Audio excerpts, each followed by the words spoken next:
Perseus, king of Argos, is living happily in his kingdom with his beautiful daughter Danae. He has just been informed by a priestess that Danae will bear a child and that this child will one day kill him.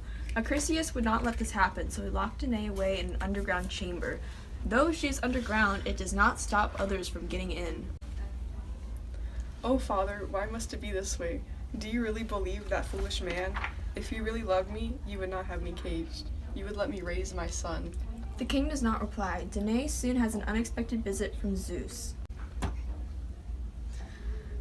Oh, Danae, you are so beautiful. The king does not deserve a daughter like you.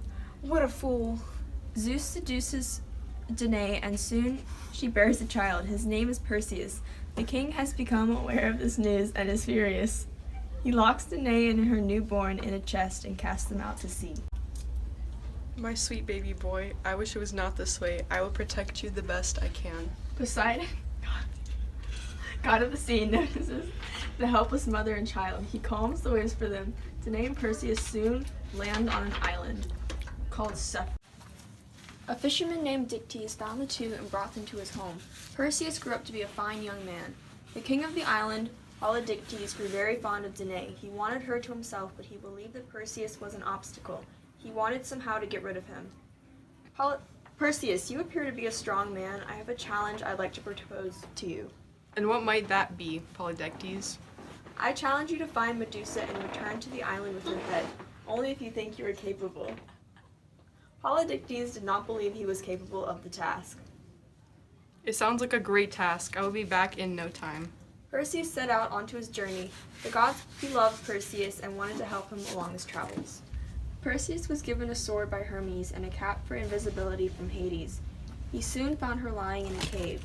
I know you're in here, Medusa. Because Perseus was invisible, Medusa had no idea where he was. She could only listen. She hissed at him. He approached her and used the sword of Hermes to cut off her head. Thank you, Perseus. How could I ever repay you?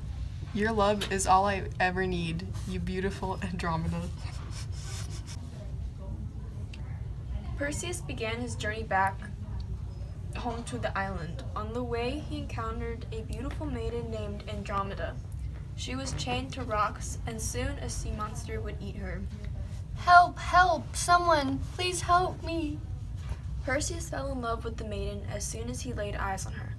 As the beast began to come out of the water and approaching Andromeda, Perseus used the sword of Hermes to slay the beast.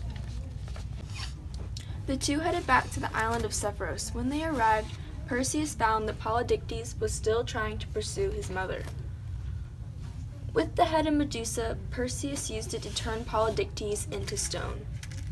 Oh, my boy, you are here. Thank you. I never thought I would be able to escape him. Anything for you, Mother. I hope that Dictys kept you safe while I was gone. Perseus wanted to find a way to reward Dictys for all of his care and compassion, so she decided to crown him king of the island of Cephus. Perseus returned his provided gifts to the gods and gave the head of Medusa to the goddess Athena. The family decided to make their home back in the kingdom of Argos, wanting to keep it a secret from Acrisius. Perseus and Andromeda were happily married and would raise their children. One day, Perseus took part in a competition. The discus he had thrown hit Acrisius and killed him instantly. This kingdom now belongs to you, my dear Perseus. You shall rule for many years, raise your sons and daughters. I know you will do great things. All of this, it couldn't possibly belong to me. I am surely unworthy because I have caused the death of your father.